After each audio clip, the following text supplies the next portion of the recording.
This is Issue once again, and I'm back with another vlog about love. This time, pag-usapan naman natin ng mga two-timer.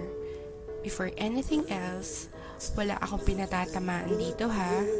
Ito yung kadalasan lang naman nangyayari. Reality kumbaga.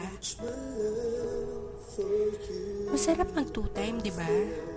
Yung tipong dala-dalawa sila, tatlo-tatlo, minsan 10-10 pa nga eh. Pero minsan naisip ba natin kung anong epekto nito sa mga nasasaktan natin? Masarap mag two-time. Pag natapos ka sa isa, lilipat ka naman sa isa. Tapos sa iba naman hanggang sa magsawa ka. Tapos iiwan mo lang. Kasi may nakita kang mas gwapo o mas maganda sa kanya. Minsan pag nag-away kayo ng number 1 mo, damay-damay pati yung second, third, and so forth. Kawawa naman sila, no?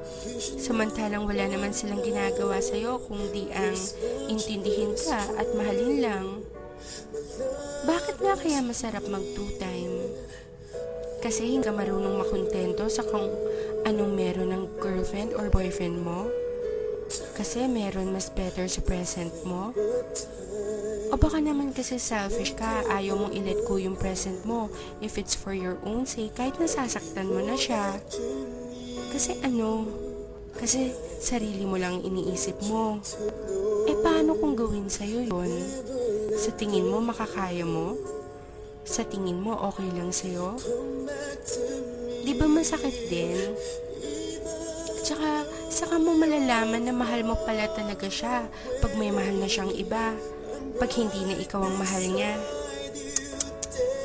Guys, masarap pagmahal at mahalin. Sana lang, marunong tayong makontento sa ibinigay sa atin. Tayo-tayo na nga lang ang nagkakaintindihan.